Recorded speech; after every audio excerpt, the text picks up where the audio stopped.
American baseball is dead. Rest in peace. Big announcement today.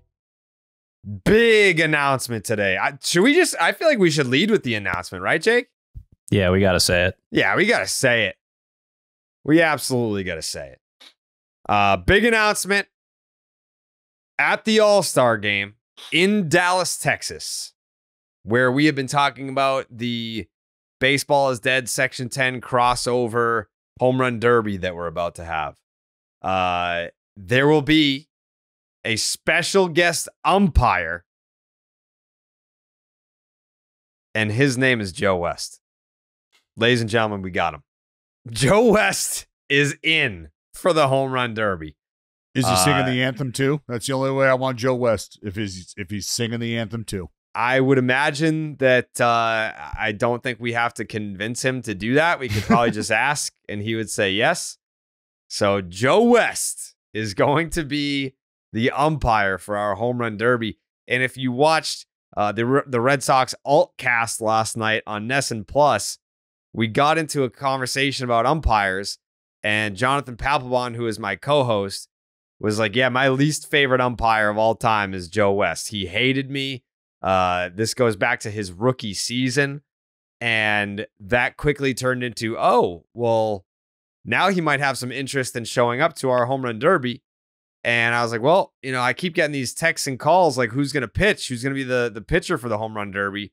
That spot is open. I don't know that Pap, because he said, I'm not just going to go up there and give up tanks. Like, I'm going to get irritated that I'm giving up home runs. I'm going to want to buzz someone. I'm going to be like nibbling. I was like, well, we don't need that. Like, we definitely need someone that can handle the role of just throwing dick balls so we can smash homers. Like, I'm not trying to get carved up in a home run derby.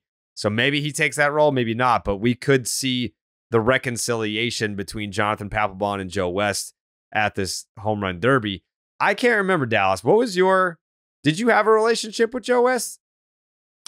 Yeah, not an extensive one. It's not like he umpired 50 fucking games behind the plate for me. I think just a few.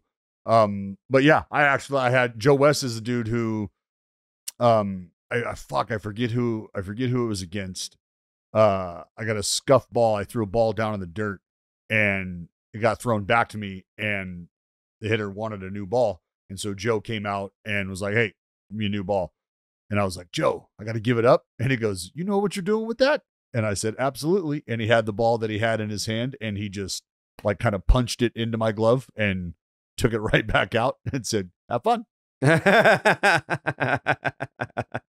So I was like, yeah, I'm fucking Team Joe for sure. Yeah. Yeah. So that'll be fun.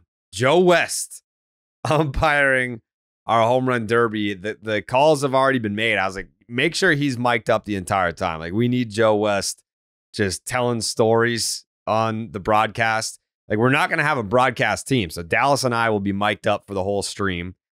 Joe West will be mic'd up for the stream. And I guess when I'm not socking homers, I'll be interviewing who's on deck. Dallas will be in the outfield maybe to talk about the distance on some of these home runs. He'll be interviewing if someone takes a timeout. Dallas can run up and interview the guy that's at the plate. He can be having conversations with Joe West, who's supposed to be umpiring. It's just going to be broadcasting chaos.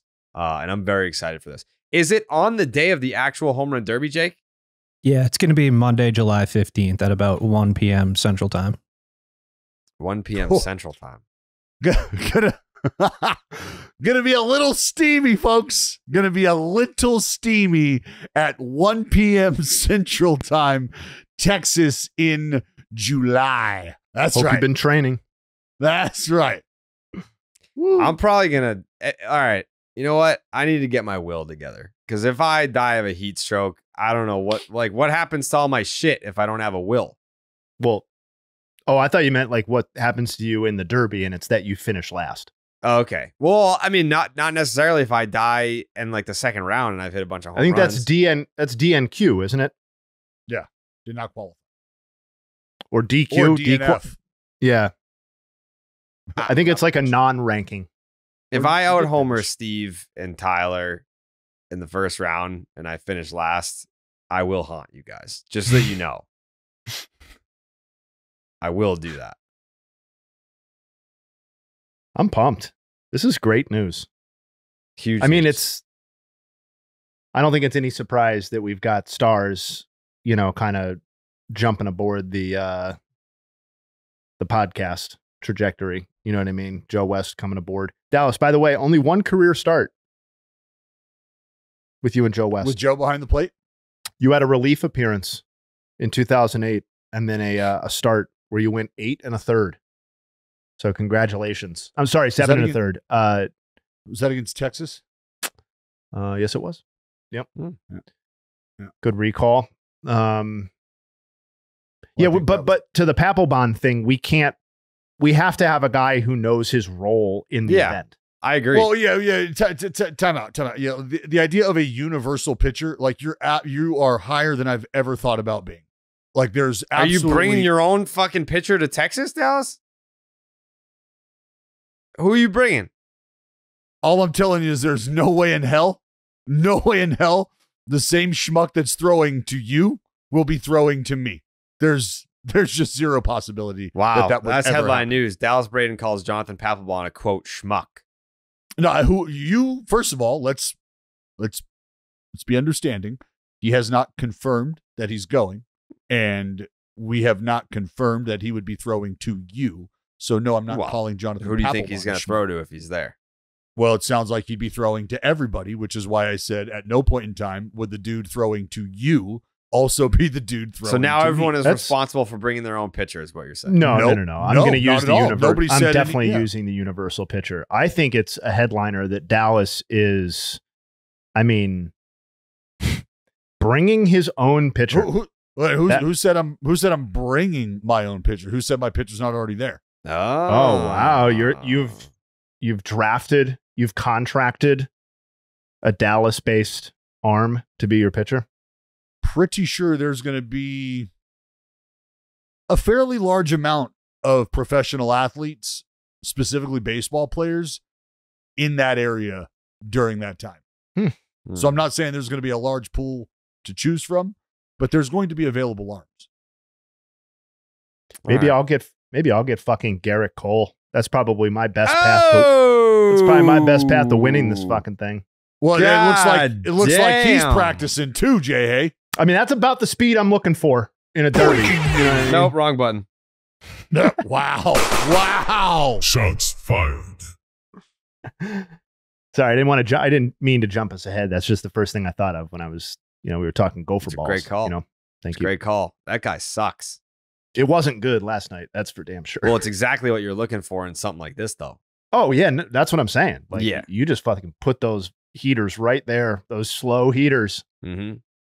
Yeah, I did see that. And listen, my narrative that he's fat is catching on. I even see some Yankee fans being like, that meme where it's just like shaking my head, and they're like, he might be right. They're like, Yankee fans like, he's looking a little fat out there. He's pitching like a fat. Well, the fastballs were fat, that's for sure. And the velocity kept going down inning over inning. Well, this is everything that we mentioned.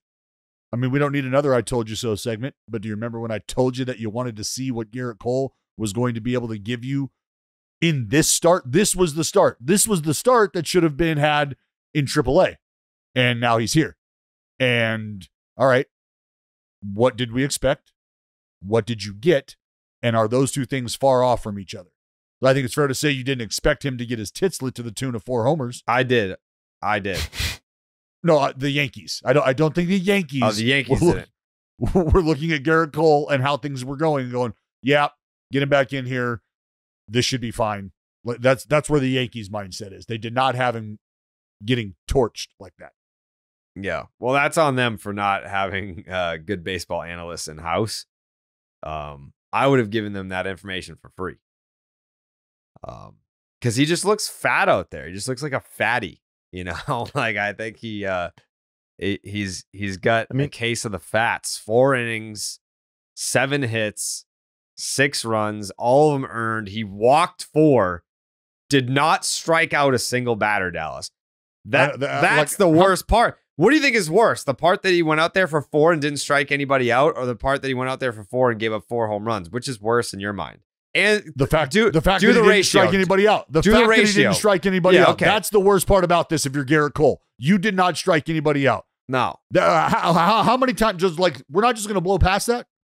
How many times has that happened in Gerrit Cole's career where he has started a baseball game and by the end of said baseball game He's on. had 0 strikeouts under his belt? I would venture to guess that number is No more than 2. south. I was gonna say south of. I'm taking the lower on 4.5. In the big leagues, I can't believe it's happened more than twice for Gerrit Cole. Yeah. Starting a game and finish. I don't care if he threw 2/3 of an inning. Those are fucking both punch outs. That's how I'm looking at this. Yeah. It's the second time in his career that has happened, regardless of length of start. The previous time was over 8 years ago, May 20th, 2016. I'm so fucking good. And he somehow went 7 innings in that start, by the way, and struck out 0 batters. But anyway, yeah, it just doesn't happen for Gerrit Cole. It's been 8 years. Wow. No strikeouts, 4 walks, 4 bombs. The 4 walks, the 4 bombs. 4 walks, not finding the zone. 4 bombs, you got to come back into the zone. And when you do, you get fucking waylaid. Yeah.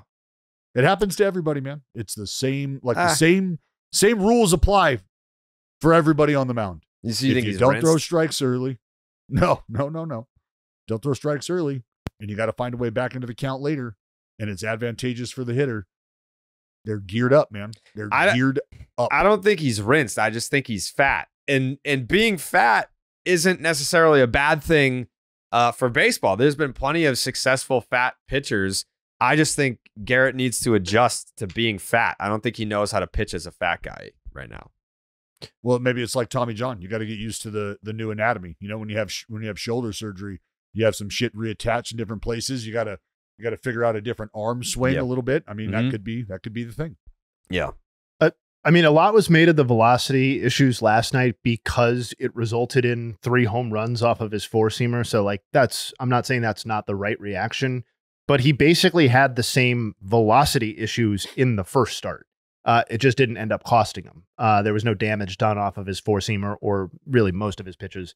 And then if you combine those two, like the velocity that he's shown on his 4-seamer in both of these starts is a level of velocity he hasn't shown on his 4-seamer in like 7-8 years. Like the last time, so it's at 95.2 as an average through 2 starts. The last time he was below 96 on his fastball for a season was 2017. So I understand it is apples to oranges a little bit because he's coming back from injury. These are the first 2 starts.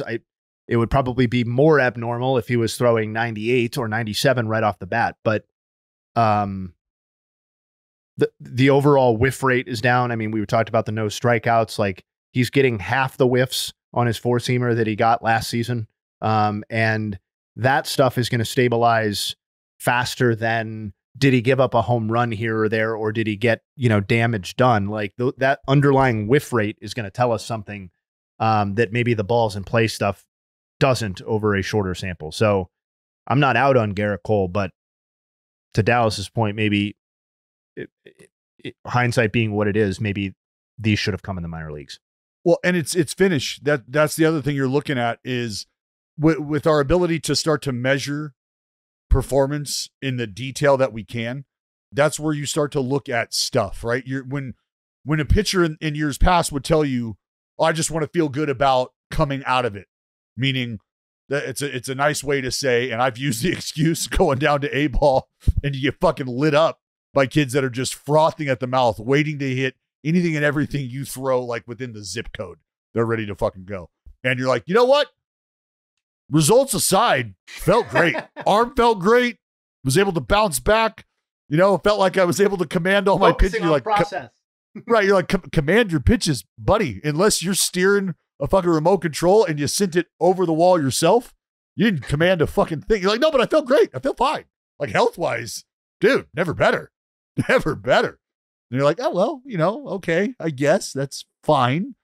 But you can now measure, like, what was the life on the fastball? What was the movement on the fastball? And those are things that, you're geared up to help get better. You tap into those resources to evolve. But it stands to reason that those are also going to be the same instruments that we measure your place right now. So what is it? You're telling me it feels good, but I'm telling you that the profile of that pitch has 2 miles an hour less velocity. You're experiencing 3 to 4 inches more drop on the fastball than were expected. This pitch usually holds its plane a little better. So you can identify all of those things and have that conversation. Yankees actually almost came back and won this game. It was like Aaron Judge and Soto were 3 for 6, and the rest of the Yankee lineup didn't do dick. Judge had the grand slam in the 8th, but didn't quite get it done. Yankees have been slip sliding for a little bit, to the point now where, the Cleveland Guardians, I believe, have overtaken the New York Yankees for the best record in the league. Yeah, and I would love if we could do, I don't want to do it today because I'd rather have my notes in better order, but I would love to do a full-fledged Guardians convo maybe tomorrow if we have time before Family Feud, because I do think they, jokes aside about the wind tunnel, I think they deserve, kind of a fuller conversation. But yeah, I think it is nothing short of stunning that the Cleveland Guardians have, I know it's an arbitrary cutoff, but at this point on June 26th, have the best record in the American League, Major League Baseball, let alone the American League. Like, they've now passed the Phillies. So I don't think the front office, I'll nitpick about, not even nitpick, I think there are legitimate complaints about payroll and player retention and stuff like that. But what you absolutely cannot deny is that within the constraints that have been created by ownership / themselves, very few, if any, front offices do the sort of job that the Cleveland Guardians front office does amidst legitimate turnover within that front office. Like, you go to almost any front office in the league and it's got former Guardians executives all over it. And I think Stephen Vogt deserves a lot of credit for. Thank you. Yeah. I think he deserves an enormous amount of credit for the continuity that has been created between regimes. You often see a Hall of Fame manager leave, and there is something less than the smoothest of transitions, I think. But I also think, in addition to the in-game and player management that Vogt should get credit for, I think the Guardians ecosystem deserves an enormous amount of credit overall. And I think the front office deserves credit for the decision to hire Stephen Vogt when they could have deferred to somebody with perhaps more tangible in-game managerial experience at the Major League Baseball level. So I want to talk more about the players tomorrow, but I think, in broad strokes, you almost can't talk enough about the Guardians in 2024. You can talk about the players tomorrow. You brought it up today, and I'm going to hit on it. I'm going to harp on it right fucking now. Stephen Vogt deserves an ass load.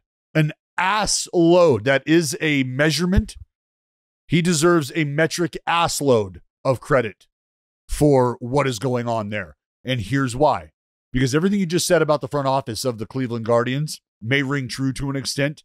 I can tell you this from firsthand accounts from individuals from that organization, that there was some serious apprehension when it came to Stephen Vogt. And it had nothing to do with his viability as a manager or his viability as a communicator, a connector of sorts. It had everything to do with who was leaving, who he was replacing, and what sort of vibe that was going to leave, what that was going to create. And I can tell you, as soon as we showed up, multiple people, and some of those same people who were apprehensive about it initially came to me and said, dude, you nailed it. When we talked earlier and I asked questions about what we were getting, you absolutely fucking nailed it. This dude walked in and gave every one of us the vote of confidence and the feeling that the correct decision was made about 20 minutes in. That's all it took, was for them to meet Stephen Vogt and watch him operate with the players. And they were like, oh, okay. we're good to go. We essentially got the Tito vibe that we were hoping that we were going to have. The success has come.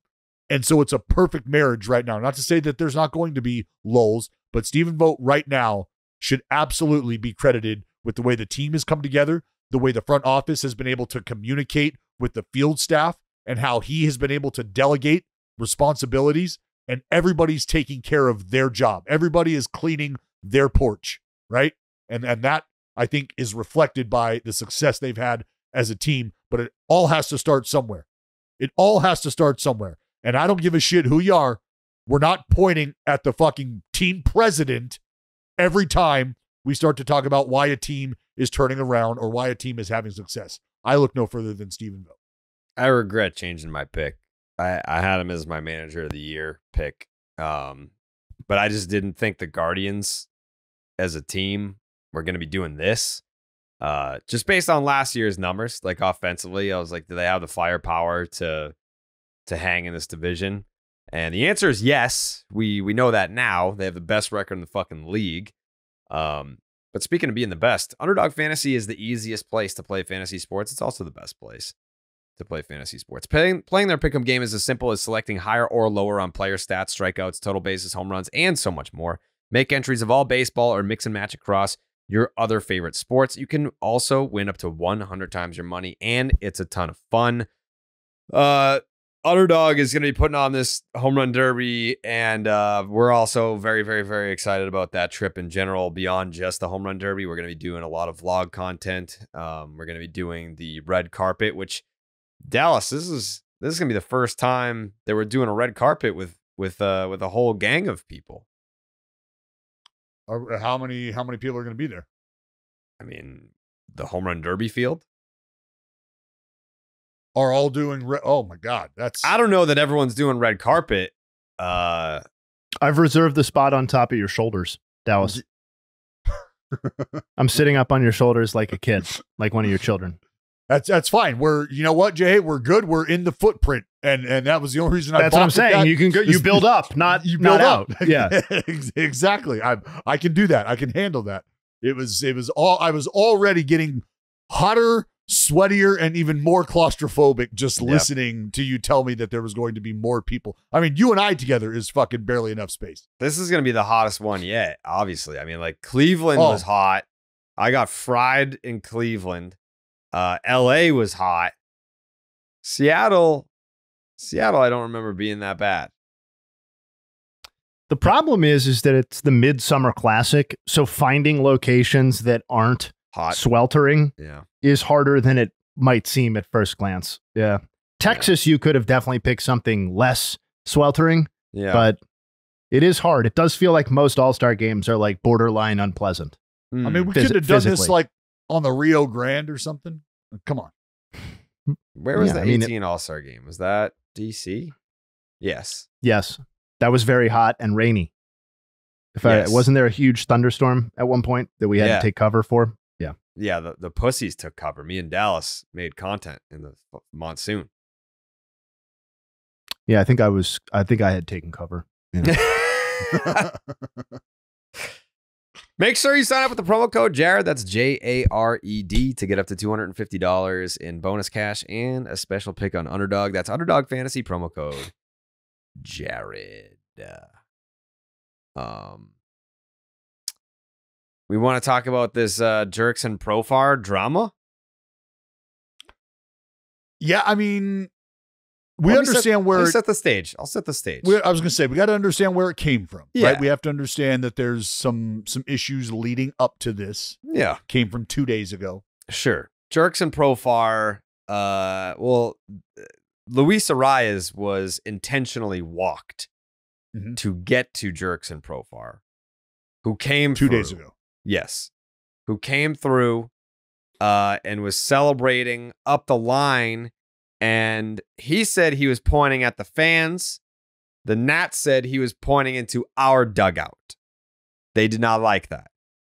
So we're just stating the facts. I don't know where he was pointing. I don't know who to believe. I wasn't there.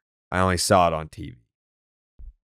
So the Nats are pissed off because Profar is pointing into the dugout. By the way, shout out to Jurickson Profar as a sidebar here. Someone that was released by the Colorado Rockies, and no team came calling with a big league offer. None. The Padres called with a minor league offer, and I'm pretty sure there was no other team besides the Padres that made him an offer with a minor league deal. And he's having a tremendous season this year. Should be an all-star. So Jurickson Profar comes to the plate last night in the first inning. Mackenzie Gore on the mound, and who was the Nats catcher there?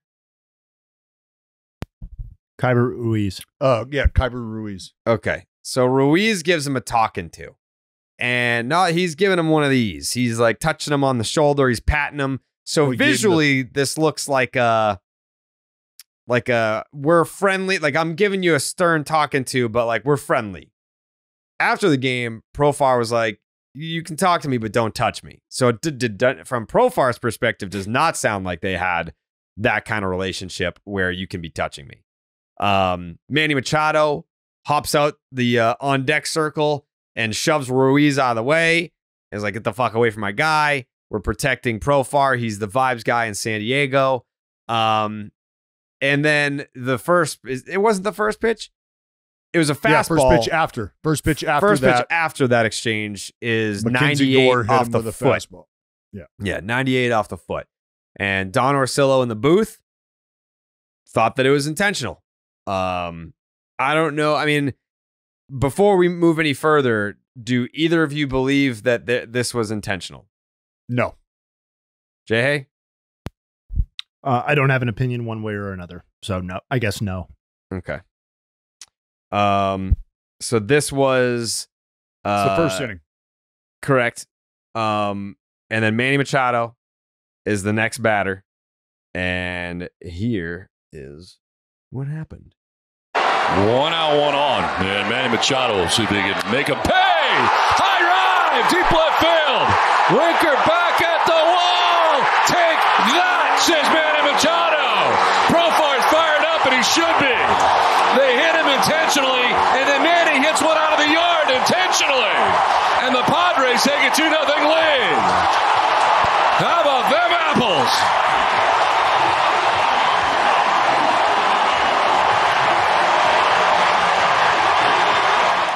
It's a great call by Don Orsillo. I don't.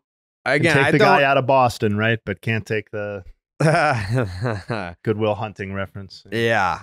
I don't know that it was intentional. I think when you get hit in the foot, it's a little bit different than someone taking one off the ass or the numbers or up by the head or something like that. I don't know if there was intent, but later in the game, the revenge for, you could say it was intentional or not, but the the revenge for at least talking to my guy Profar the wrong way, well, that continued. Line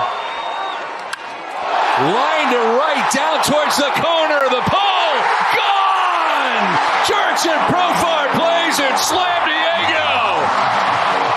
Grand slam puts the Padres on top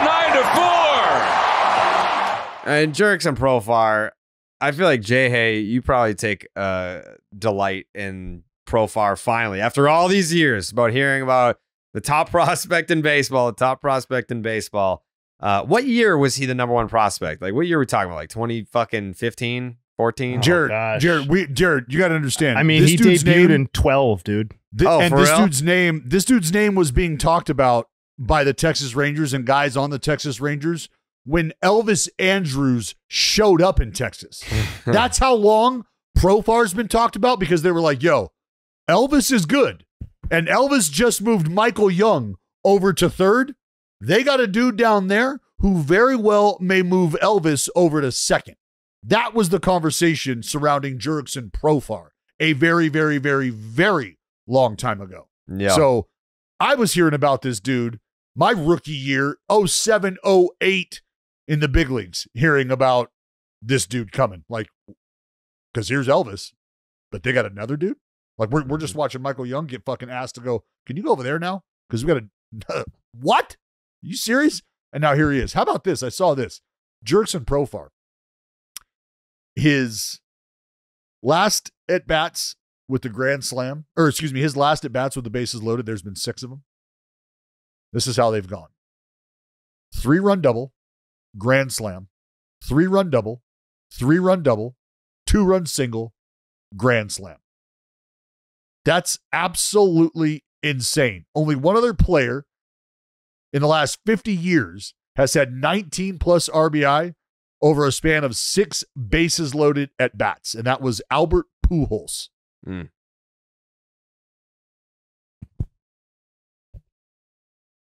I do take joy in it, actually. I'm sure you do.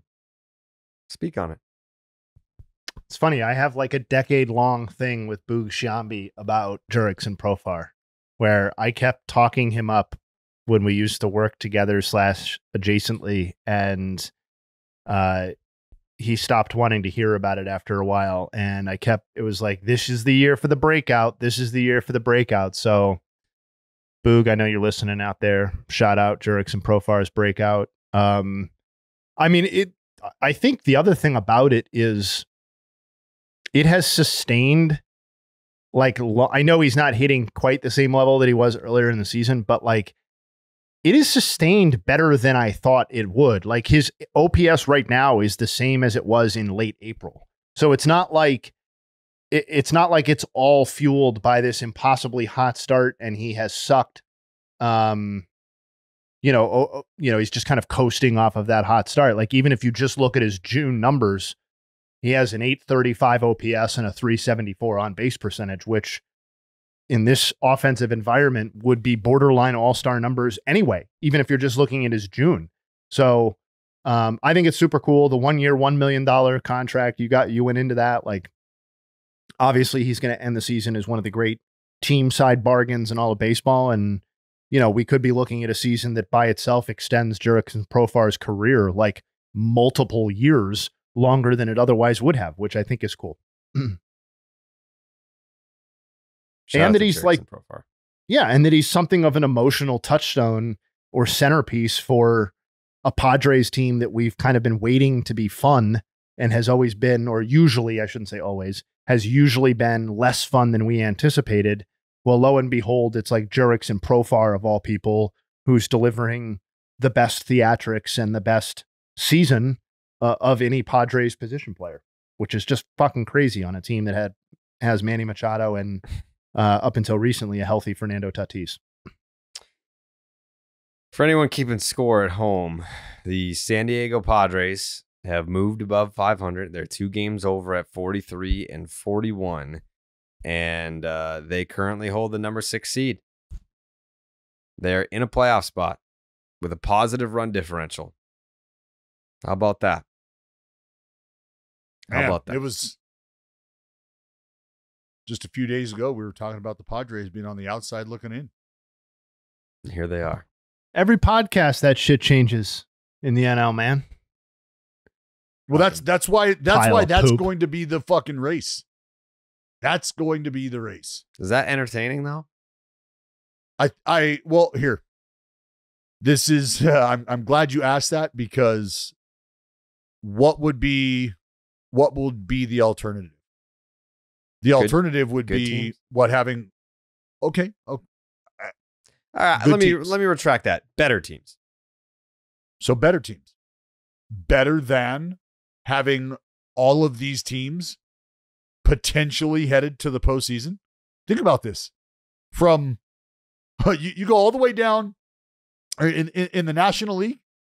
You go all the way down. There's 2 teams in the National League that are not, and when I say are not, I mean we're talking double-digit games out of the conversation. There's only 2 teams.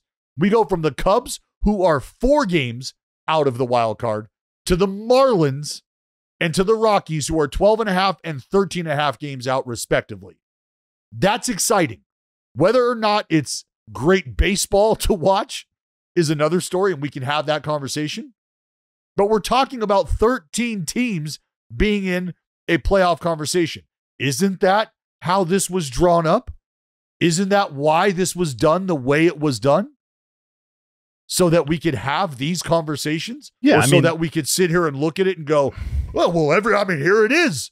We're a month away or 2 weeks away or so from the All-Star break, and we've got 13 teams in a playoff hunt. We've got 13 teams that should be ready to make moves to bolster their possibilities to get to the postseason, right? That's what this was supposed to do. But I think you feel the way you do about it because you know that that's not how it's going to turn out. Yeah, it's not going to be 13 teams that are ready to bolster their chances for the postseason. No, it's going to be, and that's why it's going to be 12 teams that are going to sit on their hands. Yes, and that's why, and that right there, like, don't kid yourself. That's why you feel the way you do about it. Because if they were really good teams, then you would know inherently those really good teams look to fortify their positions. But if we have 12 or 13 kind of teams that are there, you almost can identify the teams that would most certainly be making a move out of that pool of 12 or 13, and then the other teams that would not. To me, this sort of excitement is like cotton candy excitement. It's like, it's not nourishing, it's not sustaining in any way, and yes, there will be individual moments of excitement by taking 9 teams and making them all kind of the same team, and having them within the same record for the last week or two of the season. But to me, that's going to come at the cost of what we've discussed before, which is implications for the postseason and, generally speaking, making the regular season less valuable or less meaningful than it's maybe ever been before in the aggregate. So I don't know, man. Like, the idea of seeing the 38-41 Nationals and the 39-40 D-backs, battle down the stretch, or whatever their equivalent records are at that point, is just, it does basically nothing for me. Well, it's because which is like, that's fine. Maybe it does stuff for other people, and it probably does stuff for those fans, but I'd rather have the threshold for contention and respectability be a little bit higher. Well, we all would. Well, all right. But we all would. That's just, this is what was designed to do. We are living and breathing every bit of what the playoff structure was designed to do. And I mean, I hope it doesn't become something that we constantly have to talk about. I also hate that it has already quickly become something that, in my opinion, as you talked about, Jay, it's going to be 12. It's going to be 12 teams, 13 teams that aren't doing anything. That are going to stand idly by. That's what this is. And that's what you don't want. But again, business perspective, it's hard to tell the Chicago Cubs right now that they should spend more if they have as good of an opportunity right now as the team sitting at the top of that list. Why would they need to spend more? I'm right there. Well, that's something to keep an eye on. National League wild card.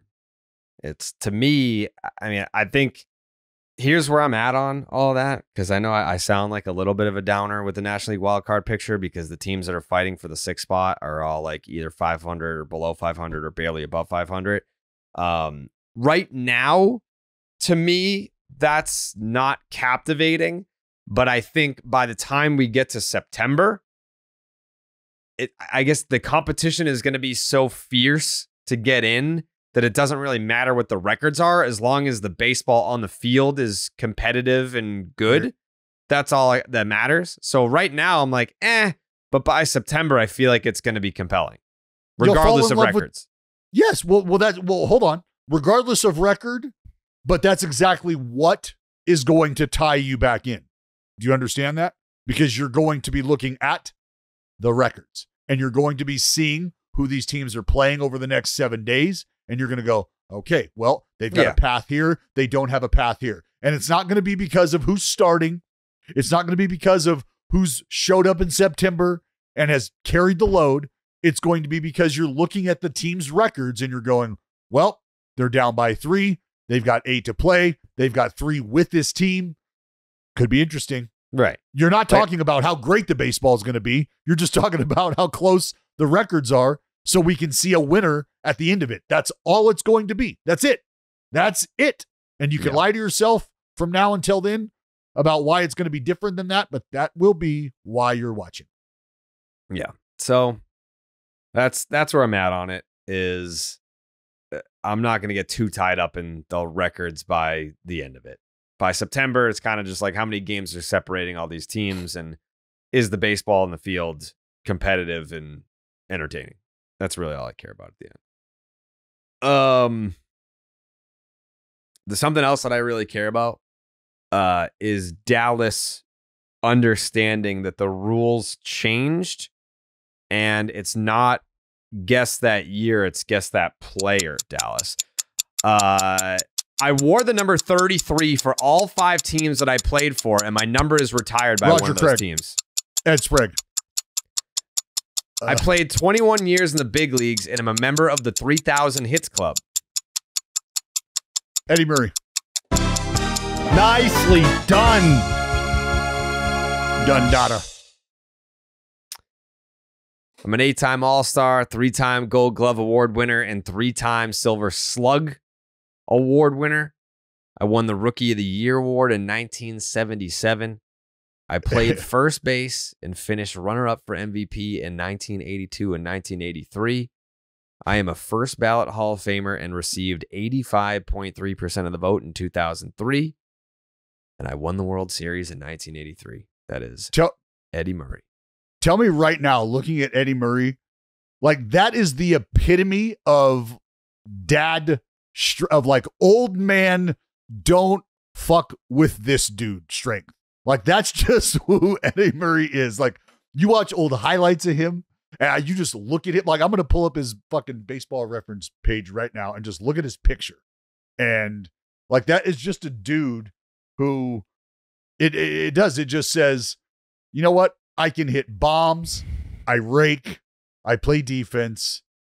I can fix your car. I can do fucking everything. I am a fucking man. Eddie Murray. Man. It's a good pick by you, Dallas. Yeah, it was good. It's quick. You like Quick. that? I like that new version.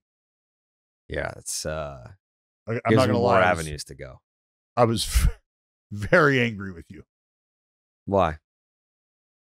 I don't like change like that. I don't do well with that. I feel like guess that player is in a way easier than guess that year. Oh, harder, more difficult, easier, whatever. I just don't like the abrupt change. Well, good on you for bouncing back, buddy. Yeah, you handled the pressure well.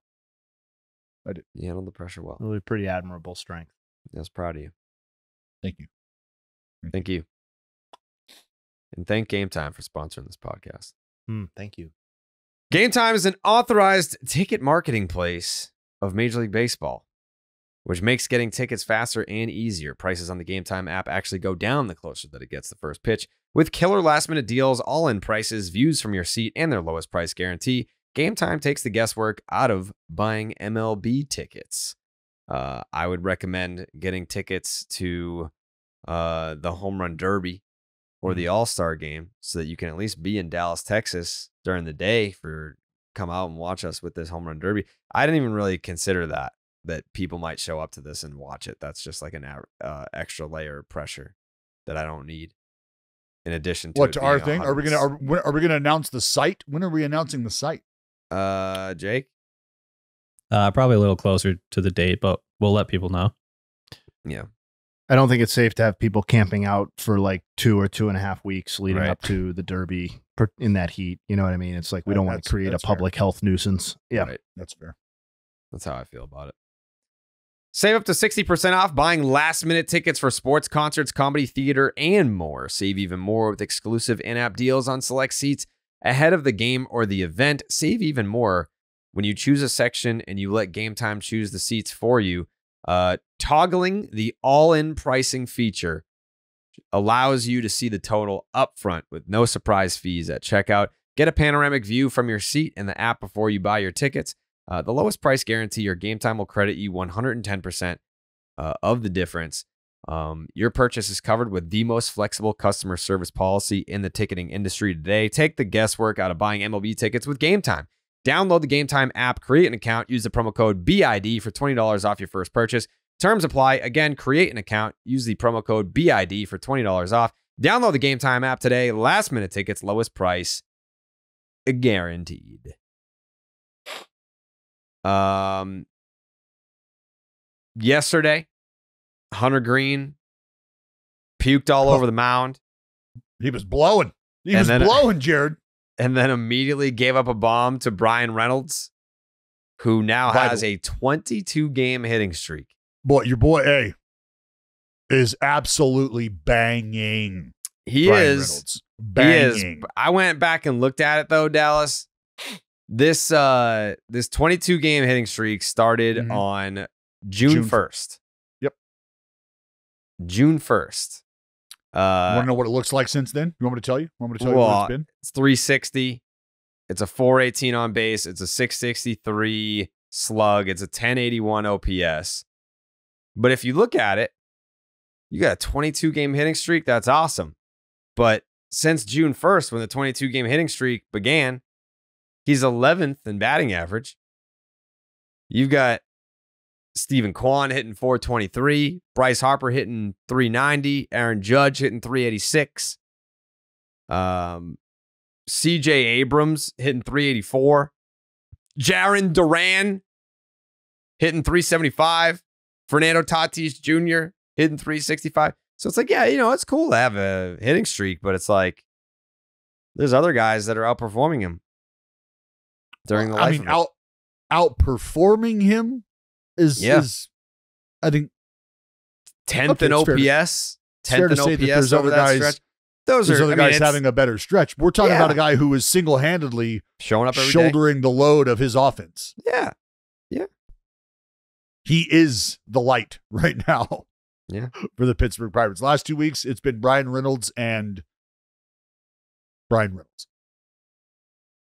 Bryan Reynolds is he's a hell of a ball player. I feel like I don't know why I keep seeing his name come up like he's going to be available for trade. Like the Pirates are in it. Yeah. One of the teams. One of those 13. One of those 13. Yeah, 6 homers, 7 doubles since June 1st, 16 RBIs. What is a little not necessarily concerning. You'd like to see it change, but look, balls in play. I'm here for balls in play. 25 punch outs to just 6 walks. But again, you are the offense right now, so I'm not going to ask you to stop swinging the bat. Right. Any thoughts on Bryan Reynolds, Jay?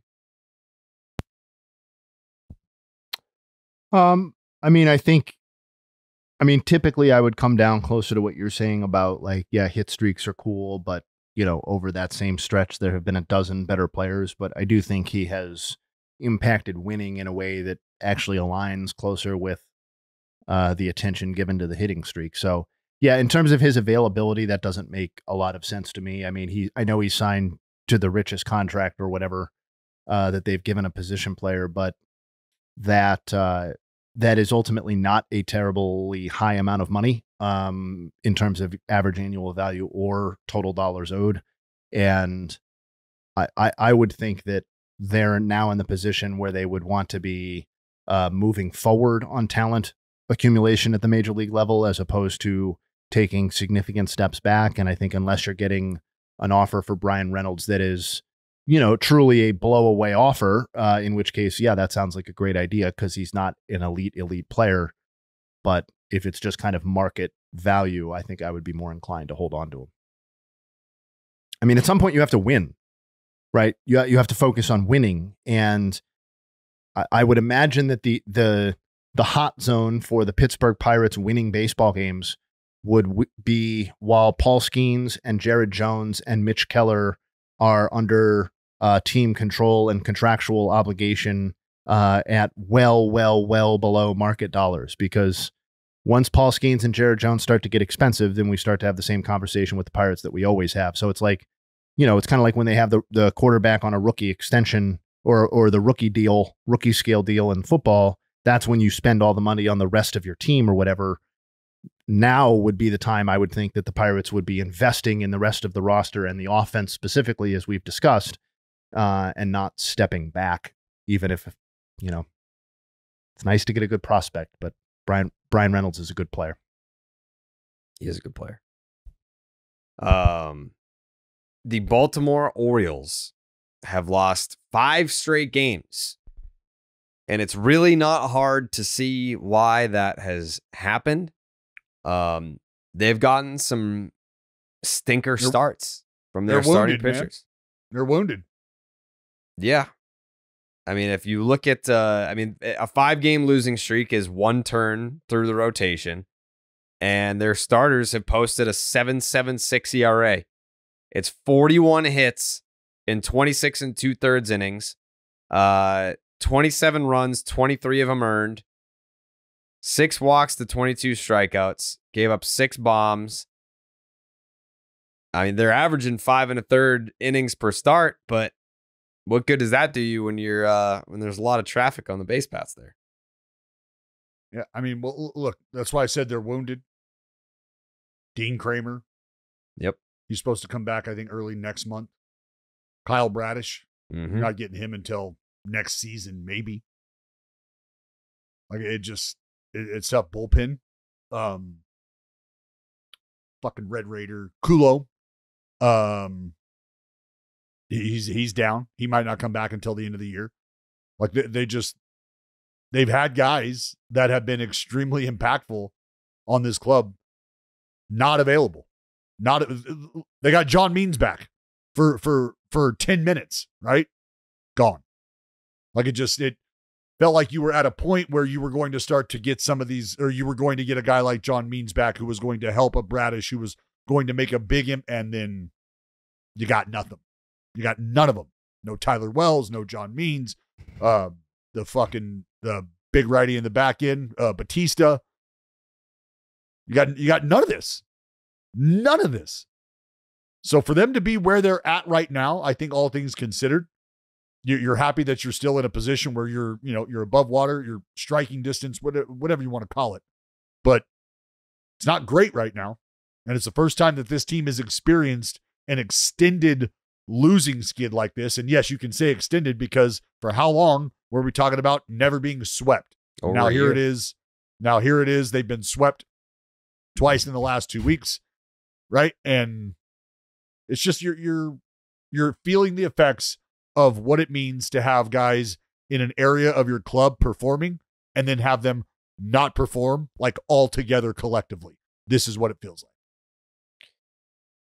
I mean, granted, they haven't lost much ground in the standings because the Yankees have also played like ass. They've lost 7 out of 10. But it's a 5-game losing streak for Baltimore, who sits 2 games back of the Orioles. You can point to the injuries. I mean, that's completely valid. But I think, the guys that have been asked to be the next man up, at least in the rotation, have not held up their end of the bargain. Dallas, you got to get the fuck out of here. I do got to roll. I just saw the clock. I got fucking LA traffic here to deal with on a day game too. Good luck to you. I know you guys were, I don't know if you're going to jump into this, the Astros, Yes. and how well they've been playing. That's next. I did want to highlight Hunter Brown before I got out of here. Since May 5th, Hunter Brown, 2.20 ERA, 65 punch-outs, 18 walks over 57 1/3 innings. Opponents are hitting under 200 against Hunter Brown, 197. In his 9 starts, only 3 have not been 6 innings or more. And for Hunter Brown, this is a guy who had some command issues. The stuff's there. It's just about being able to put it over the plate consistently, really compete in this general area consistently, because if he's able to figure that shit out, the stuff is so good, he's an out-getter, and he could very well be a frontline out-getter. And I think that's what you've seen over almost the last 2 months from Hunter Brown. So why are the Astros kicking ass right now? I think Hunter Brown has a lot to do with that. And that's all I got. All right, Dallas. Enjoy your baseball game. See you tomorrow. Rest up for Family Feud. Don't want you crying. Yeah, that's no right. excuses tomorrow, Dallas. Get that brain healthy. Yep. Try to get a fucking question read within 10 seconds. We'll be all right. Oh, all right. no. That's I'm out. that's ugly. Yeah. The Houston Astros have won on the opposite end of the spectrum here, 6 straight baseball games. And lo and behold, Justin Havens, they now have the best run differential in the AL West. Where are we at on these Houston Astros? Because I feel like we we didn't necessarily bury No, them we and didn't stick bury them in them. the grave. No, we did not. No, we didn't cover them with dirt. I think we did kind of grease the skids for that by saying something to the effect of, if this is how they go out, there's no shame in that because of all the injuries. But It was the If I Did It of podcast segments. Yes. Yeah. If I Did It, by OJ Simpson, 39-40. The Houston Astros with a win tonight would get to 500. And the run differential's plus 24. The Seattle Mariners, even with the 4.5 game lead in this division, have a plus 8 run differential. The rest of the division, all in the negatives. What's your gauge on these Astros? Because yes, they're playing well right now, but like the Verlander injury still looms large. The guys that they've lost for the season, the multiple arms that they've lost for the season and that are not coming back, like there's no chance of like, hey, maybe in the second half, if we get lucky, we'll get so-and-so back. Like that's just not happening. So do you think that the Mariners will be able to hold off the surging Houston Astros? I think I would still take the Mariners, but the numbers have been pretty consistent that the Astros haven't been buried this whole time. And obviously, they're now back pretty much in the picture. Fangraphs has them as a coin flip, like literally 49.3% to make the playoffs, which is, I think, that feels about right. Qualitatively, I don't think this is a worse team than the Red Sox or the Twins or the Royals, but they have a games deficit behind those teams. So that's a very real thing to be 4 games behind those teams, or varying degrees, 4.5 games behind those teams, with 50% of a season played. So I would still take the Mariners. I think a 4.5 game cushion over the Astros is meaningful. I don't think the Astros, I'm not getting off the idea that these are roughly equivalent teams. So if one of them has a 4 or 5 game lead over the other, I'm still taking that team. And I'm also just leaning on the idea to some degree that the Mariners are going to infuse that offense with a piece that matters, or that represents a significant upgrade for them. But I think the Astros will be in the general picture through the duration of the season. I just don't think this is the same quality of team that we've gotten used to. It doesn't mean they can't make the postseason, though. Are you surprised that they are where they are, that they're kind of like back or whatever? Yeah. I'm surprised in the sense that they still have to what you alluded to. They have overcome quite a bit. Like, it's not like the fully realized version of the Astros is here and thus they have started clicking. Like, it's still very much an incomplete picture. Obviously, they are without Kyle Tucker, their best player, at least their best player this season. Currently, their pitching staff, I'm not going to name all the guys. Verlander's the headliner, but we've covered in previous podcasts that they're down basically a rotation full of people for long-term injuries. So yes, I'm surprised and impressed. Josh Hader has turned his season around. I think we brought him up a couple of weeks into the season as being, off to a disastrous start. That's aligned itself in the way that you would think. Bryan Abreu's been much better as well after a bumpy start. So I'm surprised. Yes, I'm also not surprised because the core talent here is, in terms of the top, let's call it 8 or 10 players on the roster, is still very, very high and in line with some of the best teams in the league. I think it's well said. Thanks. I'm not surprised. I am, but I'm not. Yeah. It's you would be surprised with the injuries that they've had to overcome. Most, if not all, teams don't come back from that. But the Astros seem to be that one team that just won't die. So there you have it. Like, here they are. It's not like they're not yet in striking distance. No, but they are one head-to-head series away, right? They're a 3-game series, a sweep. I don't know when the next time they play the Mariners. That would obviously be relevant, but they're a 3-game head-to-head series away from, being right back in the division picture. They play them the first series back after the All-Star break. So July 19th through the 21st, they are in Seattle. So circle that one for 3+ weeks from now, because that's going to be a potentially very fun series. The other thing, Bregman has started to heat up. He was brutally cold. We talked about his free agency and where that whole thing stood. And, looking roughly at it, it's been 25-ish game. Yeah. His last 22 games, he's hitting 364 with an OPS over 1,000. So he seems to have righted his season. And the other offensive guys in the lineup seem like they never go through extended slumps like that. Like Jordan and Jose and Tucker, when he's playing, feel almost as slump proof as any baseball players currently going. So that shouldn't be overlooked. Like they've missed an enormous amount of time from very key players, but with the exception of the recent Kyle Tucker injury, semi-recent, they've gotten a lot of contributions out of really important offensive players too. So that does matter. And to your overall point, they're 39-40. If we told you that they'd battled this adversity and were 39-40 through 79 games, would that be surprising? I think I'd be like, no, I thought they were a 90-win team, an 88-win team, and they're an under 500 team. That feels like kind of right, actually. I just think they're benefiting to some degree from the fact that the Rangers really haven't been what you typically think of as a defending World Series champion in your own division. Sure. Also a fair point. I feel like most people don't look at the Texas Rangers being like, well, there's another threat to win the World Series again. Like they are not a back-to-back threat the way that they stand right now.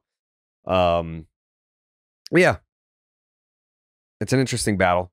I still think the Mariners hang on. I still think, I do too. It's nice to see the Astros recover from what they've had to experience, but ultimately the Mariners pitching will just, once you get into the second half, it's like, yeah, this is where they're going to shine. This is where they're going to be able to have the firepower to hold them off and have maybe some separation, because the Astros can only keep this up for so long. For sure. And you want 3 interesting division races, at least. We'll see how the NL goes. But at least in the AL, I think you have that potential. The East is obviously going to be great. And I do think that the gap in the Central shrinks a little bit over the remainder of the season to make it a little bit more dramatic. So you could end up with 3 really nice division races in the AL. Yeah. Quickly to go back, because, Dallas said his piece and then, we switched topics. I just want to go on record, not concerned about the Baltimore Orioles. I am firmly in the Oriole nest. I just wanted to make that clear. This is just a long baseball season. And when you podcast 3 times a week, a 5-game losing streak can seem like the end of the world. And they've played excellent teams over that stretch, if I remember correct. Well, not excellent, but they played a red hot Astros team and the Guardians. Yeah. So that explains part of it. And the other part, I looked. The Rangers lost 8 straight games at one point in mid to late August last year. So these things happen. They can throw you off the scent a little bit. I think the pitching note is relevant. I think you're still waiting for that person to ascend into that number 2 role behind Corbin Burns, and Grayson Rodriguez, I believe, goes today. So maybe he had a very rough start in his last one against the Astros. So maybe he rebounds and gets us feeling a little bit better about him. But that's the part that I'm still kind of waiting to see. And for different reasons than the Mariners, I also still anticipate that the Orioles will be a team that makes a non-trivial addition to their team between now and the trade deadline, whether that's in the rotation or elsewhere. But I just can't imagine being in the position that they are and not doing something of impact. And I think that they will. Yeah, I have zero concern over the Orioles. I think it's kind of just, it takes you by surprise a little bit because we've never seen them experience much adversity at all. Like once Adley came up, they went over a year without getting swept. It was shocking when they got swept the first time. And everyone's like, whoa. It's like, how many fucking, like, it's very normal thing over 162 games to be swept in a 3-game series. But yeah, very minimal concern. Taking nothing, literally nothing away from Adley Rutschman's leadership.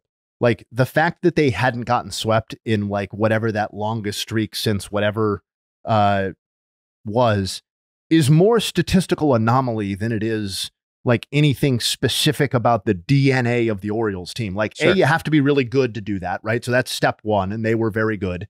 And B, like, it just kind of has to break your way. It's not like they were winning 120 games and resetting like overall team standard for winning in a season. Like, they just happened to order their wins and losses in a way that avoided sweeps all the time. And like, that is certainly meaningful from a season-long morale and like momentum perspective. I'm not saying that it doesn't have value, but what I am saying is that it's not predictive of what's going to happen with your team moving forward, even if you remain an awesome team. Like, nobody is going to I don't think you're going to sit here. I don't think I'm not going to. We're not going to say that the Orioles team of the era that didn't get swept is better than the Orioles team right now, right? No, of course not. Like, you have a guy who may win the MVP offensively. You have a Cy Young contender in the rotation, and you have an overall offensive environment that's or lineup that's much more, I think, well rounded out and deep than it used to be. So like, we're all on the same page that this team is better. That it doesn't avoid sweeps in the same way that previous iteration does is not, to me, it's an interesting nugget. It's not reflective of team quality or whatever ability Agreed. to win. Agreed. Very much agreed. And to kind of hammer home the point that this is not really that big of a deal. Again, the Yankees, I mean, the Yankees are also playing horribly right now. So They're not losing any ground. I think it's a completely different discussion if during this 5-game losing streak, if the Yankees were on a 5-game winning streak and now the Orioles are 7 games out, it's like, Totally. yeah, that completely changes the dynamic of the conversation. It's like, well, can they overcome this deficit? They're 2 games out, losing 5 straight. So No question. If they'd been relegated to wild card conversation because of this losing streak, I'm with you 100%. The tenor of the conversation changes, but correct. that's not what's happened. Maybe that's luck on their part that their losing streak coincided with some rough play by the Yanks, but they're also unlucky, the Orioles. So are the Yankees, I guess, but like, they're also unlucky in the sense that they have a team in their own division playing 650 baseball. You know what I mean? That's tough. Usually playing 620 baseball, as the Orioles have done, is going to get it done to win the division. But that's the AL East. That's life in the AL East, baby. Sure is. Sure is. You got any nugs today, Jay Hay? I do. I'd love to hear Always. I would never come to a podcast without nugs. Yeah, I'd love that. Even when my son is born, I'll throw some nugs from the hospital. That's what's Wow. going to happen. When's the due date? 29th. Wow, 3 days. Yeah. Could literally be any moment. Each podcast that I finish is a gift from The gift from baseball God. gods. Yep. All right, rapid fire here. Mark Vientos, he was one of the guys who got Cole yesterday. In fact, he got him twice. He's the first Mets batter to hit multiple home runs in the same game off one of the reigning Cy Young winners since Travis d'Arnaud, back when he was with the Mets, took Max Scherzer deep twice on April 28th, 2017. Vladimir Guerrero Jr., he had multiple extra base hits in back-to-back games. That's the first time that he's done that since August 26th to 28th, 2020. So not even the big 21 season. Have to go back almost 4 years to the last time that Vlad strung together consecutive games like that. Obviously, it was alluded to, but Gerrit Cole allowed 4 homers in a start for the first time since June 9th, 2022. Shohei Ohtani is the first Dodgers player. He homered again yesterday. He's the first Dodgers player with an RBI in 9 straight games since Roy Campanella, Hall of Famer, in 1955. Quick, sad Red Sox note. Brian Bayo, 3.13 ERA through his first 7 starts of the season, 7.49 ERA over his last 8 starts, including another rough one yesterday. Thankfully, Jared was the star of that particular Red Sox broadcast or performance. But yeah, Bayo actually, he kind of owes you a thank you. I feel like people are talking about Carabas instead of Bayo's performance. Yep.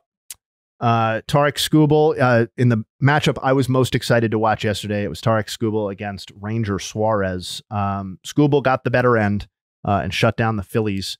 He is the first pitcher to have a start of 7 or more scoreless against the Phillies this season. And the last person to do so was Sandy Alcantara on August 1st of last season. So dominated in the Phillies in a way that has not been done by anybody this year. Speaking of the Phils, Bryce Harper, maybe the hottest hitter in baseball, highest OPS. He has a 1.846 OPS over his last 6 games. That's his highest OPS over a 6-game stretch since May 9th to 14th, 2022. So over 2 years ago. Looking ahead to today's games, we are very blessed with some day games today. Rapid fire on 3 pitchers going. George Kirby, my AL Cy Young pick, hasn't looked much like an AL Cy Young for the first chunk of the season, has lately. 1.74 ERA over his last 5 starts. Let's keep it up. For mine and Jared's Mariners, Reynaldo Lopez, 1.57. This is a recurring one now. 1.57 ERA through 13 starts. The last Braves pitcher with an ERA that low through 14 starts is Greg Maddux in 1994, who had a 1.38 ERA through 14 starts. We'll see what Lopez does today. And blast from the past, Dallas Keuchel is back, baby. Woo! He's slated to make his 2024 season debut for Jared's Milwaukee Brewers. Wow. He was, if you're wondering where the hell did Dallas Keuchel come from? Well, he made 13 starts at AAA Tacoma for the Mariners this season, posted a 3.93 ERA, and then was acquired for cash by the Brewers yesterday, and will now make the, I believe, series capper start against the Rangers today. Quick note on Keuchel. You didn't see him in 2024 yet because across 2021 to 23, he threw 260 1/3 innings and had a 6.29 ERA. Of the 166 MLB pitchers who threw at least 250 innings from the start of the 21 season, Keuchel's 6.29 ERA is the very highest. So good luck to him today. And that is Wednesday's Nugs. Wow. Dallas Keuchel still floating around. I mean, you got to respect it. Like, guy's made his money. It's been a while since he's been like a effective Long time pitcher in the big leagues, and he's still riding buses. Like, at this point, you got to just give it up. I'm on the other side. I think back in like 22 when he logged a 9.20 ERA over 14 starts, I was like, dude, you need to let this shit go. Now that he's like been out at the major league level and now back in, now I'm like, the longer he grinds, the cooler it is. I guess. It's like gone over. He's crossed the pathetic Rubicon, and it's now admirable that he's just grinding. That he's made the money you're talking about. Let's see. So according to Baseball Reference, unofficial, $100 million. Like, what are you doing? He made 13 starts at Tacoma this year. He's going to be 37 this offseason. He's made $100 million. He hasn't been an effective major league pitcher since the COVID season, and that was 11 starts. So we're talking basically pre-COVID was the last time that he was like a guy. 37 years old, $100 million in the bank, beautiful house, personal life seems to be working out great. I always assume that these type of people don't like their families. Yeah. Like, man, I don't know. I respect the grind and I respect the passion, but at some point you gotta just start a podcast, you know? Dude, I'm now, I mean, although good luck to him, we've sort of, we're dominating this space right now. So I don't know if there's really room for Dallas Keuchel. I mean, if he wants to come on as a guest, I'm sure we could make room for him. Yeah, I'd love to have him. I'm now being reminded that in 2021, he won a Gold Glove. Do you know how good of a fielder you have to be to win a Gold Glove with a 5.28 ERA? Pretty good. I mean, he must have been twice as good as the next best fielding pitcher. I don't know how. That has to be the highest ERA to ever win a Gold Glove.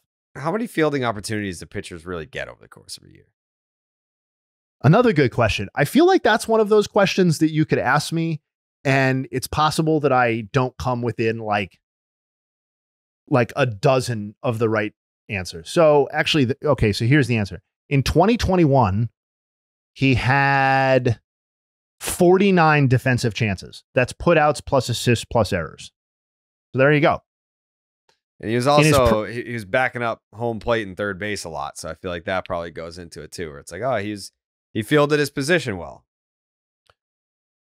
Yeah, it would take me a longer amount of time to figure out why Dallas Keuchel won the 2021 Gold Glove with a 5+ ERA when he only threw 162 innings. So there were plenty of people who also threw more innings. Well, that's what I'm saying. I mean, 5-something ERA, you had a lot of balls in play, a lot of chances to make plays.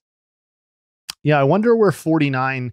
The reason I don't think 49 chances stands out is because in that season is because if I go back to his 14 and 15 years, he was getting 66 and 72 chances in a more full workload. Like he threw 200+ innings that year. So I think this is a question for tomorrow that I'm going to look into for all the listeners who are now interested in what the highest ERA to ever win a Gold Glove is. And if that doesn't, pump us up a few dozen listeners for a Thursday episode, I don't know what will.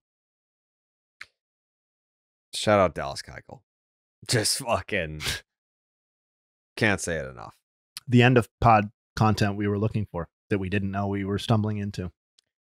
That's what I'm saying, man. You look at the career earnings. It's like I can't think of a guy like when Pat Light sucked after like 2 outings and retired and started buying bars. I was gonna say I don't even remember his career. Yeah, no offense. There was one moment he struck out Mike Trout. That's a big one. That would be pretty fucking cool. Yeah. Yep. Struck out Mike Trout. I mean, as Trout gets more and more washed, it's like kind of less cool. It's like, yeah, this was, I mean, I want to say this had to have been. It's like owning a Mark McGwire baseball card and thinking like, this is it. I'm retiring on this bitch. And then, did he win the MVP that year? I'm just kidding. Obviously striking out Mike Trout's fucking awesome. He did. He struck out Mike Trout in an MVP season. That's pretty cool. I wonder if that's part of his like introduction, like when he meets people for the first time. Like, hi, my name's Pat Light. Oh, it is. Okay. All right. Yeah. I think it's on his business card. Pretty sure. Struck out MVP Mike Trout. Yeah. Struck out Mike Trout in an MVP season. I struck out Alex Bregman in the year that he was quite familiar with that one. Yeah. Second in baseball and weighted runs created plus. That's really good. So, I mean, yeah. I feel like Dallas can't say that. He didn't even want to face Alex Bregman. Too much of a bitch. No. He sounded a little afraid to face Joe West, if I was being honest. But yeah. Maybe I got to dig into that one start, see if there was some unspoken tension. That would only make the event more exciting. Didn't want to face Papelbon either. You want to hear a prediction of mine for this production the Derby production broadcast? Yeah. Dallas having an IFB is going to be a reason why he blames he blames that if he doesn't win. Probably. I'm not saying for 1 second that he shouldn't have an IFB. He of course should, but mark that one down. If he loses, I have people in my ear, man. Yeah, that's true. I will say this: when I took batting practice on MLB Network, my IFB came out. Yeah. So it is hard. Well, I would, if the person taking actual cuts is not giving regular commentary, I think that's probably okay. That can probably fall on the guy with the IFB who's not taking the swings. Yeah. In fact, you probably want to be cackling when, you or Dallas doesn't hit a homer. Yeah. Or hits it so far that, we're never getting the ball back. I'm just glad it's timed because if it was outs, we'd just be standing there all fucking day. It's like, oh, is there lights here? Like, what are we doing? We would miss the actual Derby. Yeah, like we got to go actually watch the real Derby here. Probably going to need a shower too in between. Yeah. Yeah, a blood transfusion. Yeah. Maybe like some people are going to need to be taken out with like one of those elephant hoses and just sprayed down with cold water. Mm-hmm. There's going to be some disgusting man smell going on after. I mean, I'm throwing myself in that, of course, not casting aspersions elsewhere. Yeah. It's going to be 105. I'll be sweating off those munchkins. I saw people on the Baseball is Dead Reddit being like, what's a munchkin? I'm like, what? Weird. You don't know what a munchkin is? Yeah. I mean, that's you know what? Been around for 30 years. Part of this is denial because like my stomach still hasn't recovered. So I had sushi before that, I'm starting to think that I got food poisoning from the sushi, and it wasn't that I ate a bag of Munchkins after.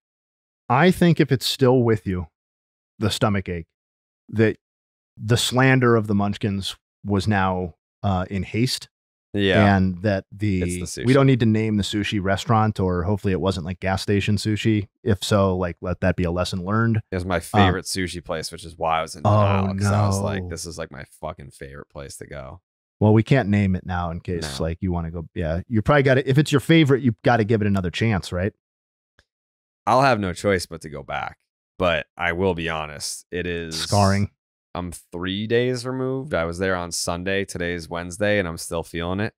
So like that's got to be some sort of bad sushi situation. Yeah. It's also like a little bit mentally scarring too. I think I basically woke up with a stomach ache every day for like 10 straight years. Jesus Christ. And yeah, I mean, you know, I didn't want to make it about me, but like there's a lot of unspoken strength on this side of the mic that we don't get into. What was that from? It's because I do things like eat ice cream when I shouldn't. Ah, Yeah, That I mean, it's reminds totally me of- self-inflicted. It's not. I'm not Yeah. looking for pity. But you Yeah. know, strength is strength. yeah, that's true. I mean, I might have a root beer float for lunch today. God, root beer float sounds delicious. Mm. So are you just lactose intolerant?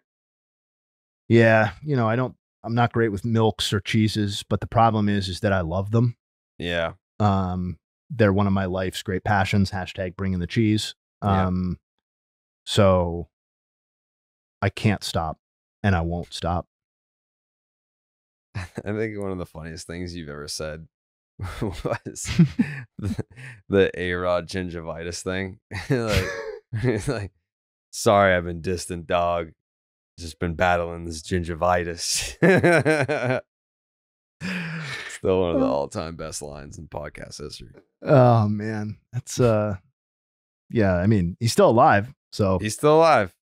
still kicking. Yep. He's still doing it. Yep.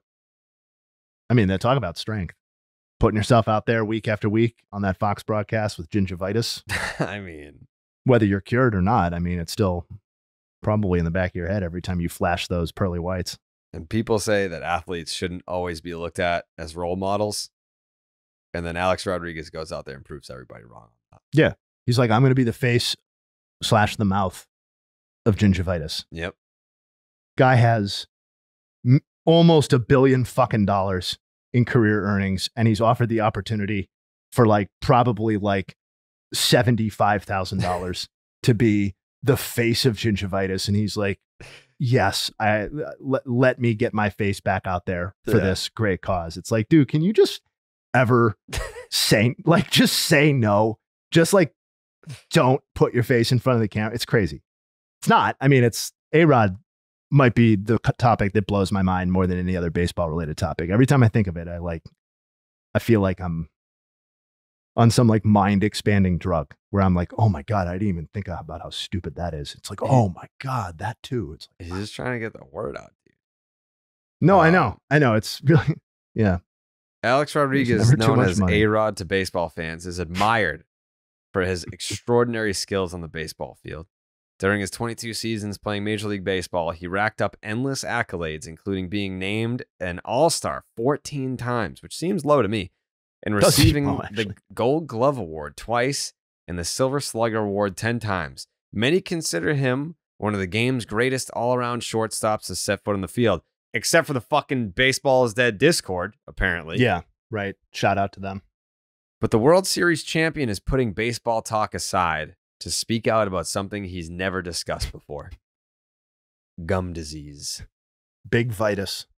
After a recent routine visit with his dentist, Rodriguez learned that he is among the 47% of Americans aged, isn't he Dominican? He's Dominican. Part, yeah. I think he was born in Miami, but like grew up in the Dominican, but then came back. Okay. He's definitely an American citizen, so we'll count it. Rodriguez learned he is among the 47% of Americans aged 30 years and older who live with the condition. Quote, I was honestly surprised. I take good care of my teeth, brushing and flossing daily. I think there's this notion that we think that if you chew tobacco, eat sunflower seeds, or chew gum, which are all things synonymous with baseball players, that must be the cause. But that's not true. It can happen to anybody. I'm going to be careful what I say from a legal perspective. Mm-hmm. I don't think Alex brushed with the consistency that he's claiming. I don't think gingivitis strikes literally anyone. I think it strikes people who aren't doing a good enough job, generally speaking, with their oral care. And so when Alex comes on and says, I brushed thoroughly every day and flossed and did everything I was supposed to do, and gingivitis still struck me down, I'm calling shenanigans. Are you throwing the malarkey card at him? I am calling malarkey. Wow. Wow. I'm going to go one step farther. I'm calling tomfoolery. Wow. Tomfoolery has officially been the flag is sanctioned. Yeah. Upon Alex Rodriguez for his gingivitis claims. Man. That's a heavy allegation. It is. It's not one I do without, understanding the gravity of the situation. Yeah. But it is possible to brush too hard, though, because we are talking about like the gum line receding. Maybe he brushes his teeth too aggressively. I could see Alex Rodriguez absolutely being a guy who would come out and say, you know what my problem was? I brushed too hard. I wanted it too bad. It's like the person who, they're in the job interview and they're like, what's one time that like you failed or like learned something and, that you get the answer where it's like, or what's one shortcoming that you have? And it's like, I care too much. I want the company to succeed too badly. That's kind of ARod. That's like brushing too hard. You're dead right. It wasn't that he wasn't brushing enough. It's that the guy too often, too hard. He literally brushed his teeth off.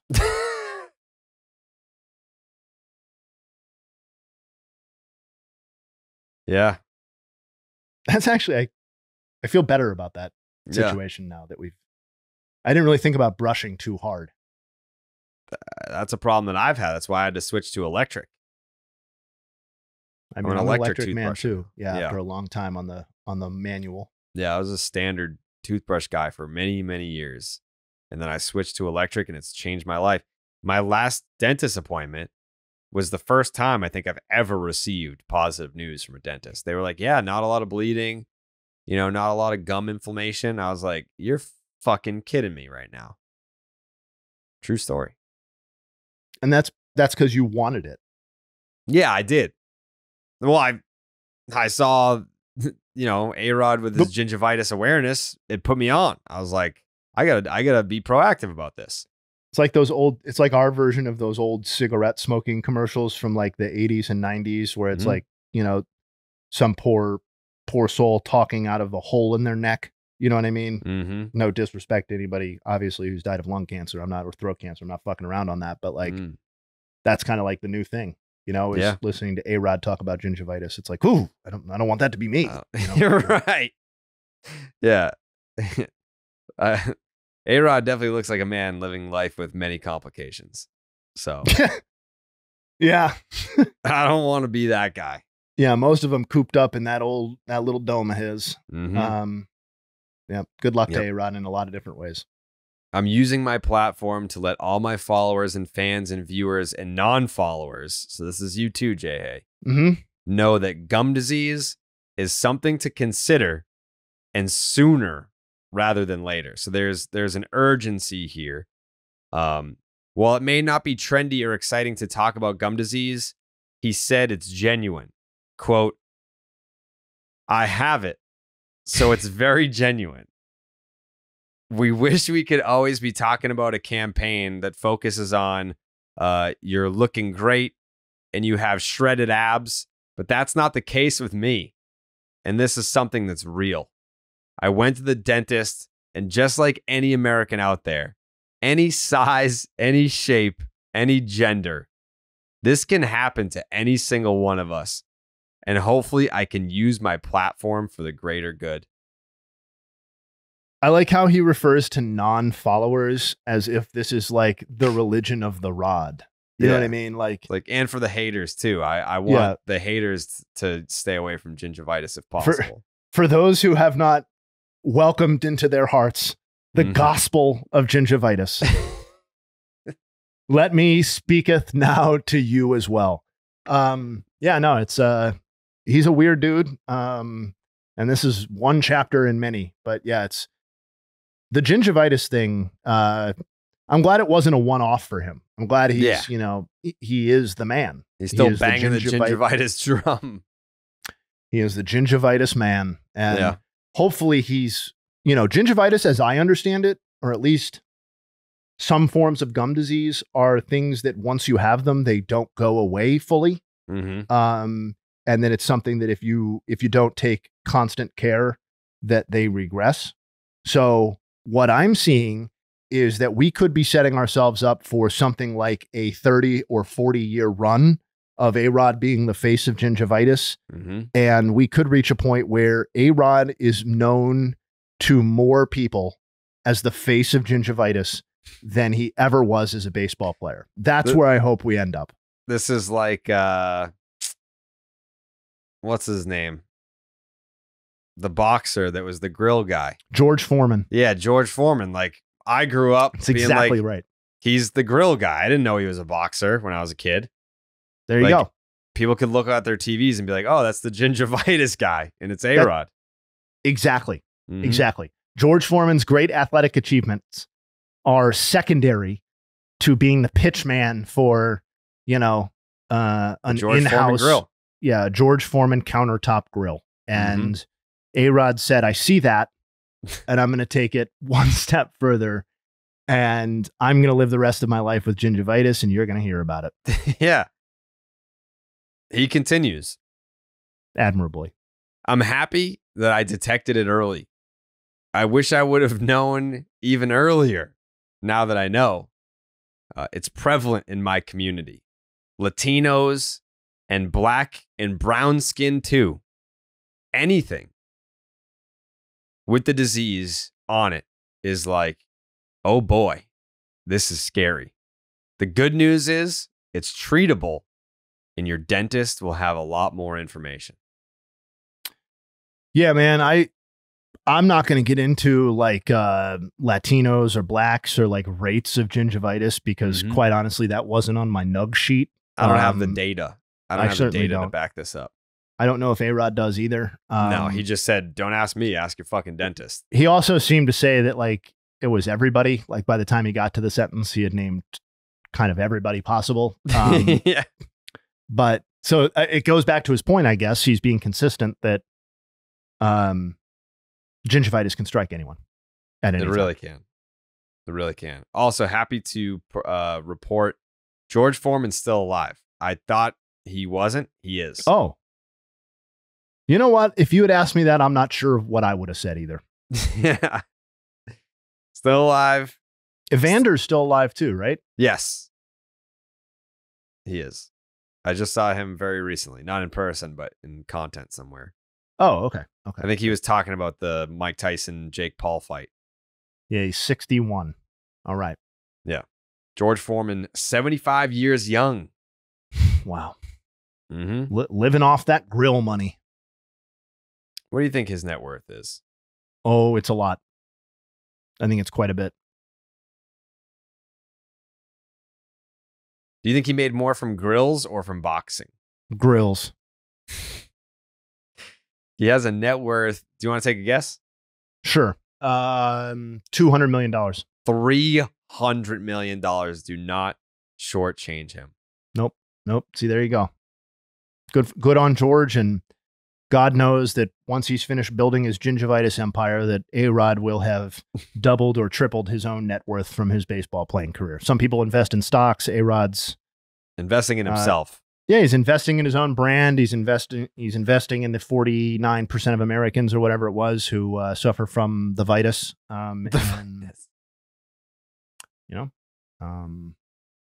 Who's to say one of us won't end up right alongside ARod one day?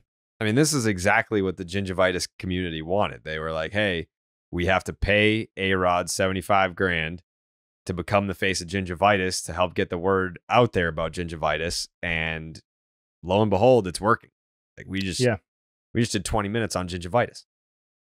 I mean, I think we're doing as much for getting the word out on gingivitis as ARod is. We're, I think, much more likable. I agree. And, you know, we didn't make this about ourselves like he did in his gingivitis campaign. Journey. Yeah. Yeah. So his ginger journey. Yeah. Yeah. Yeah. We all have a different ginger journey. We do. And, you know, maybe that'll be like a vitus voyage. I wouldn't be surprised if ARod's got some sort of reality show series, you know, on some, you know, super obscure app or somewhere that, you know, about people with gingivitis living together. Maybe like a gingivitis dating show, like, you know, people with vitus struggling to get respect in the dating community and come here to the vitus house and find your love.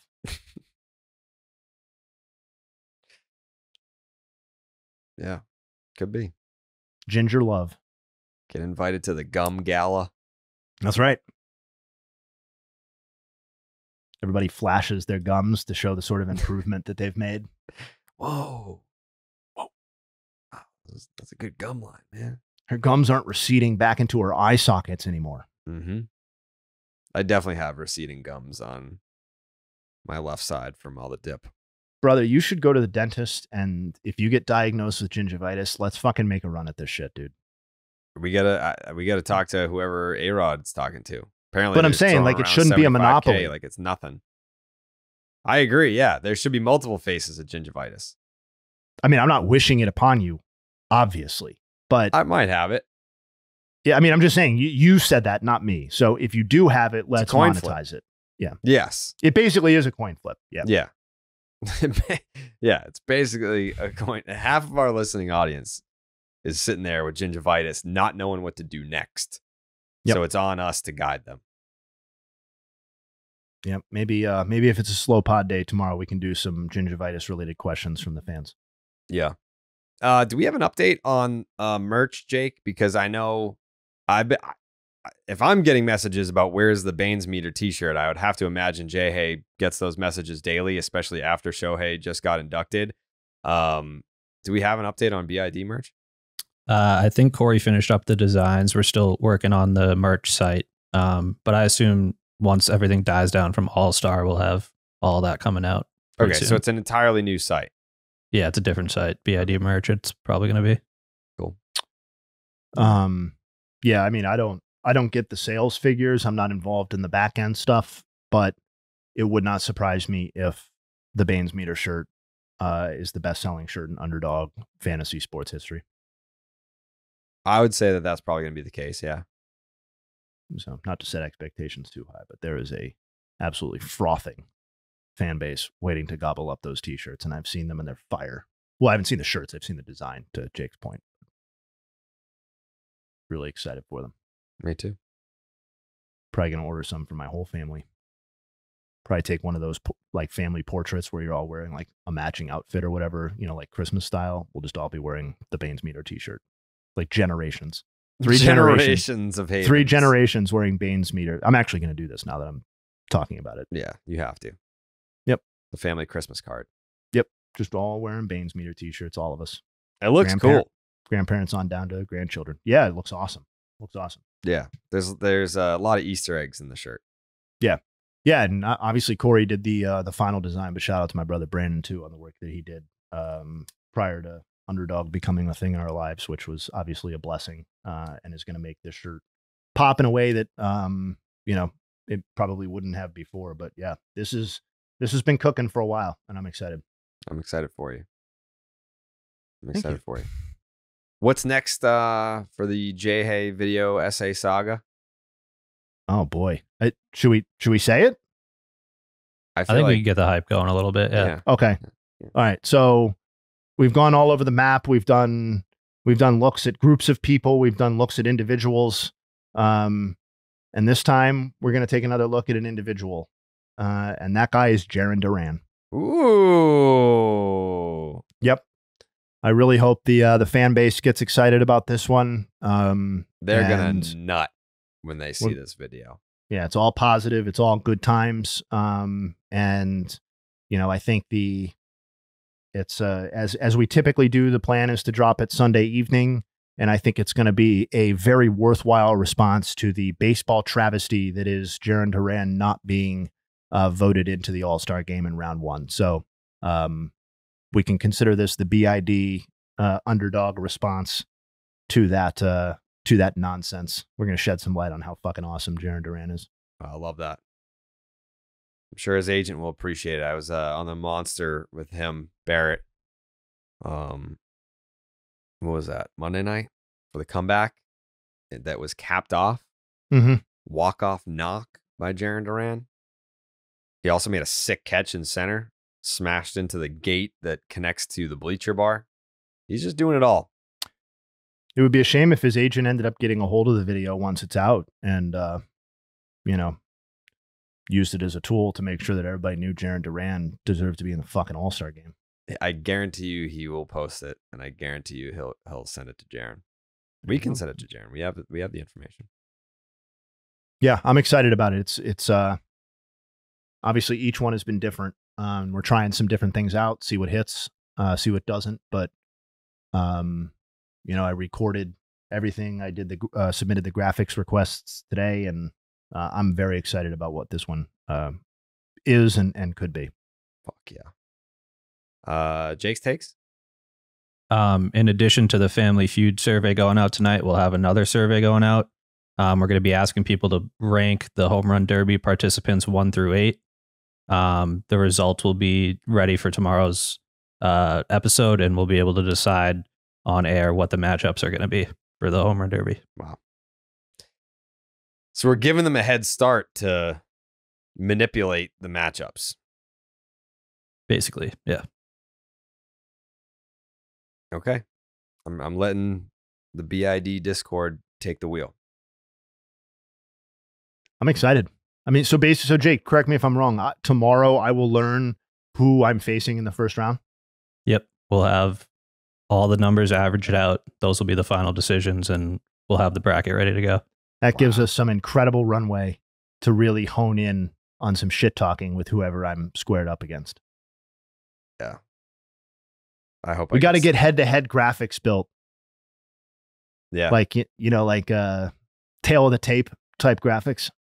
Yeah, I'm going to lie about all my shit. Well, I mean, you don't want to do that because then it's going to be like the Barbara Streisand effect where you claim you're taller than you are or whatever, and then people notice, and it's like, well, Jared's not 6'2", I could pass for like 210. Yeah, I don't know. Weight, you can probably put whatever you want. I don't know. Yeah. I can't tell how much people weigh ever. I carry myself like 210. Whatever that means. Is that good or bad? Is that more or less than you actually weigh? I don't know. That's 30 pounds more, but. Oh, wow. You're $180? Yeah. See? Wow, you make that mass count, dude. That's what I'm saying. Wow. So okay, so that's what we're getting at. All right. Yeah, like if I told you I was 210, you'd be like, yeah, all right, yeah, I could see that. You're like the opposite of me. You're like making every pound count. I'm out here like, wait, he weighs how much? Yeah, it's gonna be awesome. Good. I want to know who I'm supposed to hate. I got to figure out some sort of way to cheat because steroids. I don't even like steroid. I don't even know if there's enough time to. Yeah, I don't know. Have something go into effect where it's just going to help my cardio in the heat. Yeah, I'd get out and jog a few times, probably. Right? Like it's supposed to be hot today. I'm probably going to go for a run after this podcast. Actually, not too hot. I mean, not too long, but enough to get like that. Get that experience of what it's going to be like to take some cuts. Yeah. Jake, are you in it? Yeah. Yeah, I've been fucking crushing the gym in preparation for this. I love that. Yeah, I got to do some more, what is it called? Like high intensity cardio or whatever the fuck. I think it's just Plyometrics. cardio. Yeah. Well, I mean, I do the Stairmaster, but that's more like, you know, like you're trying to burn fat. You're not necessarily training for the goddamn Olympics over there. I want to see you get outside and do whatever it is, because that's the element that if you're just going to the gym and being like, well, I'm going to reel off Lift 5 heavy miles on the treadmill, it's going to be like, well, what prep is that doing for being outside in 100-degree heat? It's not. You got to be outside. I don't want you being outside so long. I you go get, for like, walks. Heat stroke. I go for walks. Walks don't not count. I value a walk very highly. I try and get one in every day. Walk my daughter to school on the days she goes to school, but I'm not checking that off and saying I'm done for my derby prep. Yeah, no. I just have to hope that my strength carries me there, because my cardio will fail me at some point. If you come to the derby and say, and somebody asks you on camera, what prep did you do for this? And you say, I walked. I don't think that's going to cut it with the fans. No. I'm maintaining my weight training. Right. Yeah, that's fair. That counts. So I would be doing that anyway, but Yeah. it's definitely going to help in the long run for the derby. When people ask where my muscles are when I show up, I'm going to say I've been getting lean. I'm going for lean mass. Yeah. Aerodynamic. Yeah. Quick trigger. Mm-hmm. High impact swing path. Quick twitch. Yeah, that's why I think all of my friends would acknowledge that growing up I was a quick twitch athlete. I mean, Well, you probably didn't even see that. It happened so fast.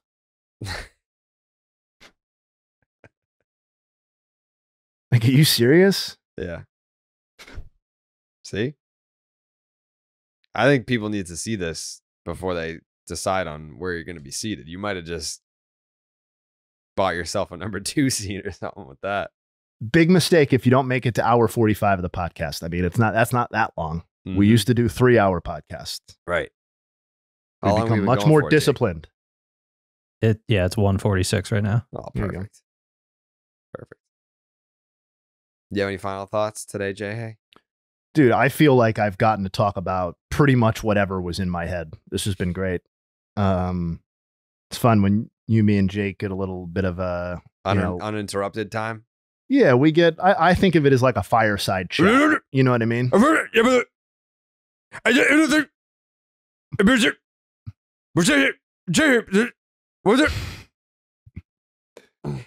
You did ask me what I thought about the Guardians or something today, and I think I'd forgotten we were talking about Guardians by the time it got kicked back around to me. No, I don't have any final thoughts. I'm just looking forward to getting my derby prep, my derby exercise in, and then I'm going to sit down and I'm going to take in these afternoon games, one of which has already started. George Kirby, Ryan Pepio, but plenty of good action today. Yeah. All right, everyone. Enjoy your day of baseball. We will be back tomorrow on Thursday for the Family Feud episode of the week. The final episode of Baseball is Dead for this final week of June. Monday is July 1st. Yeah. Flying by. Wow. And then after that, it's basically the All-Star game. It's quickly there. approaching. We're basically already in Dallas. Wait, so it's... Let me just pull up the calendar really fast. Yeah, it's 2 weeks from... Yeah, we're leaving...